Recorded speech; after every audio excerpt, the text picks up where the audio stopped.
आज हम लोग पढ़ेंगे भाज्य संख्या। भाज्य संख्या, इसका दूसरा नाम है संयुक्त संख्या, इसका तीसरा नाम है यौगिक संख्या। देखो, अगर तुम अभाज्य संख्या अच्छा सीख गए हो तो भाज्य संख्या समझने में दिक्कत नहीं होगा। देखो, इसका परिभाषा पर लिखते हैं, वैसी संख्या जिसका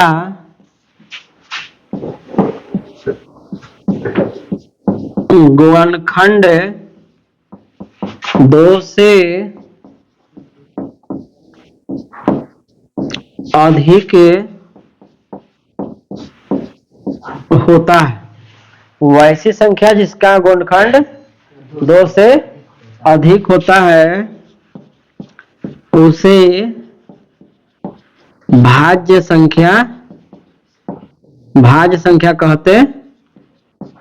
कहते हैं। देखो, एकदम सिंपल है, जल्दी खत्म हो जाएगा ये। अभाज्य संख्या में क्या था कि नियम था कि उसके गुणनखंड की संख्या केवल और केवल 2 होना चाहिए। ठीक ना?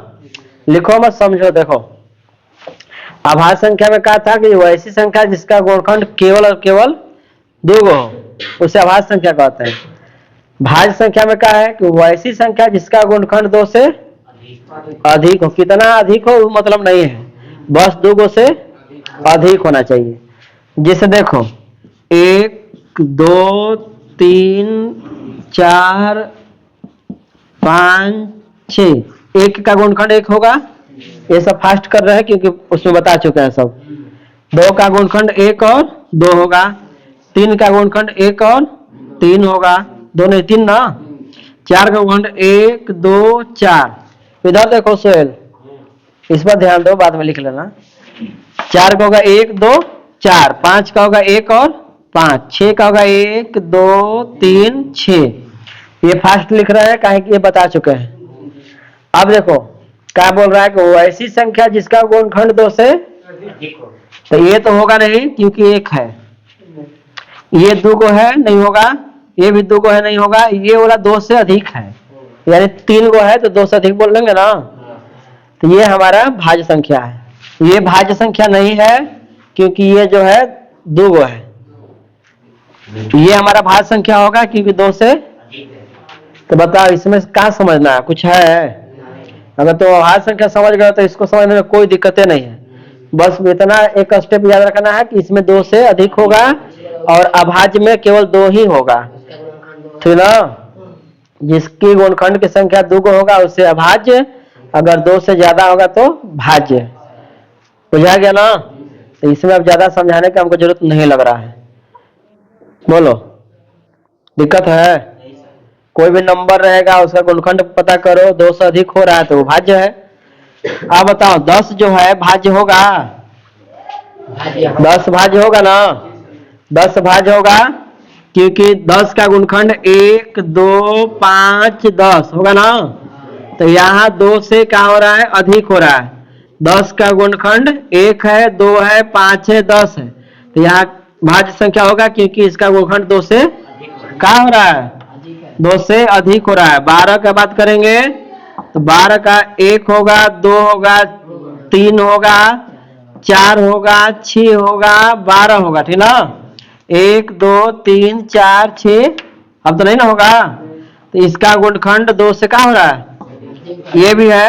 अब 13 की बात करोगे, 13 भाज्य संख्या है? काहे नहीं है? 13 भाज्य होगा, वो बोल रहा है। भाज्य कैसे होगा भाई? भाज्य संख्या कब होगा, जब गुणनखंड 2 से अधिक होगा तब ना। तो इसका गुणनखंड 1 और 13 है ना होगा, ये अभाज्य ना हो गया, तो भाज्य नहीं ना है। बोलो, क्लियर हुआ? तो हम लोग समझ गए भाज्य संख्या और अभाज्य संख्या। इसको नोट कर लेना भाई, रिकॉर्ड हो ही नहीं रहा है। ठीक, अब समझने पर तुम ज्यादा ध्यान दो इधर। इसमें अगर किसी को दिक्कत हो रहा है तो बोलो। हाँ, दिक्कत तभी होगा जब तुमको आभास संख्या में दिक्कत हुआ होगा। अगर आभास संख्या जिसका क्लियर हो गया होगा उसको हमको नहीं लग रहा है कि दिक्कत होगा, ठीक ना। अब देखो यहाँ पर कल हम बोले थे कि ये जो हम लोग आभाज्य और भाज्य पढ़ रहे हैं इसका काम है पहला चैप्टर में, 14 चैप्टर में, 15 चैप्टर में डायरेक्ट सवाल भी पूछा जाता है, ठीक ना। एलसीएम एचसीएफ में भी काम है इसका। तो आज पूरा क्लियर हम करवा दे रहे हैं इस वीडियो में। देखो जैसे अभाज्य में क्या था कि सबसे छोटी बड़ी तरह तरह से सवाल था ना उसमें, इसमें भी देखो होगा सबसे छोटी अभाज्य संख्या देखो 4 होगा, है ना, क्योंकि 1 2 3 है। ये सब एक का तो एक ही गुणखंड है, 2 का 1 और 2 है, 3 का भी 2 गुणखंड है, तो 4 ही है जिसका गुणखंड 2 से अधिक है। तो सबसे छोटा यही होगा, 4 6 8 9 ऐसे ऐसे करके ये चलते रहेगा, ठीक ना। तो यहां से सवाल देखो बनता है कि सबसे छोटी भाज्य संख्या, सबसे छोटी भाज्य संख्या, ये पूछा गया प्रश्न है, सबसे छोटी भाज्य संख्या कौन होगा? हाँ होगा ना। अरे जहां से शुरुआत होगा वही होगा हमारा मतलब आंसर। क्लियर हो गया। अब यही सवाल को देखो तुमसे पूछ देगा कि सबसे छोटी समभाज्य संख्या कौन है, तो यही होगा सबसे छोटी समभाज्य संख्या। जिसे अभाज्य वाला में क्या था कि सबसे छोटी समभाज्य संख्या 2, तो वैसे सबसे छोटी समभाज्य संख्या मतलब सम भी हो और कम खाए के होती, सम भी हो और भाज्य भी हो और सबसे छोटा हो, ठीक ना। यही ना है, 4 हमारा सम संख्या भी है और भाज्य संख्या भी है। तो सबसे छोटी सम भाज्य संख्या कौन होगा? 4 होगा। क्लियर हो गया।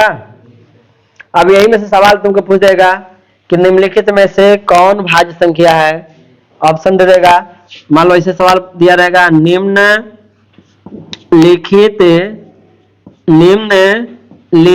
में से कौन कौन भाज्य संख्या है। ज्यादा तेज नहीं पढ़ा रहे हैं।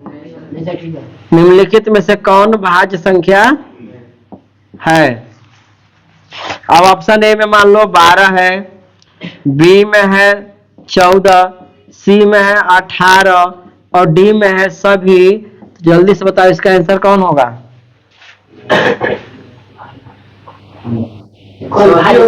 हाँ होगा ना।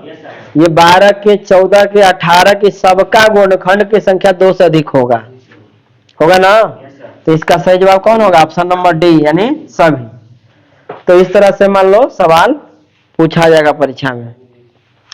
अब इन दोनों मतलब अभाज्य संख्या और भाज्य संख्या से को मिलाकर सवाल पूछा जाता है। तुमको एलसीएम आता है, एचसीएफ आता है, ठीक ना। अब जिसे सवाल पूछ देगा, एक देखो सवाल यहां लिख रहे हैं जो कि पूछा गया है, सबसे छोटी अभाज्य संख्या तथा सबसे छोटी भाज्य संख्या का गुणनफल होगा। ये सवाल तुमको बोर्ड परीक्षा में पूछा गया है। एकदम सिंपल है। सबसे छोटी अभाज्य संख्या तथा सबसे छोटी भाज्य संख्या गुणनफल मतलब समझते हो, गुना करने पर जो फल आएगा, जिसे 2 और 3 में जो गुना करते हैं 6 आता है, तो 6 हमारा गुणनफल होता है। तो अब इसमें क्या करना है, तुमको बस पता होना चाहिए सबसे छोटी अभाज्य संख्या कौन है? 2। सबसे छोटी भाज्य संख्या कौन है? 4। गुणनफल पूछ रहा है तो गुना कर दो, कितना आएगा उत्तर? 8 हमारा हो गया आंसर। बताओ कितना आसान है। ऑब्जेक्टिव में पूछा गया है, परीक्षा में फाइनल में पूछा गया बात। तो बस ये पता रहेगा तभी ना गुना करोगे। तो अब यही सवाल देखो पूछा गया है, जहां गुणनफल है ना यहाँ पर योगफल दे देगा इसे, योगफल देगा। योगफल मतलब जोड़ने पर जो फल आता है। योग का मतलब होता है जोड़, और योगफल का मतलब होता है जोड़ने पर जो आएगा। तो इसमें क्या करेंगे, जोड़ देंगे। सबसे छोटी आभाज्य संख्या 2 और सबसे छोटी भाज्य संख्या 4। योगफल पूछ रहा तो जोड़ दो, उत्तर आएगा कितना, बोलो। हुआ कंप्लीट? हाँ, तो जितना तरीका बताए हैं अब इससे बेसी नहीं आने वाला है परीक्षा में, ठीक ना।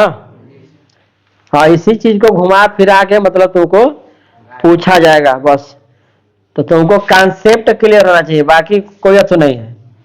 सोचोगे हु बहु एकदम आए तो वैसा नहीं आता है, लेकिन आएगा तो तुमको अभाज्य भाज्य में से ना। अब जैसे भी घुमा फिरा के पूछे और तो कॉन्सेप्ट क्लियर है तो कैसे निकालोगे आंसर, तो दिक्कत है, बोलो। हाँ, तो हम लोग समझ गए। कल के वीडियो में हम लोग क्लियर कर लिए थे अभाज्य संख्या, और आज में हम लोग कर लिए भाज्य संख्या। अब तुम लोग का काम का है घर पर जाके, अब इससे संबंधित तुम लोग सवाल, ठीक, इसको घर पर जाके अच्छा से सोचना समझना। कोई भी अगर डाउट रहा इन दोनों टॉपिक से संबंधित तो कल तुम लोग का काम है हमसे आकर उसको क्लियर करना है।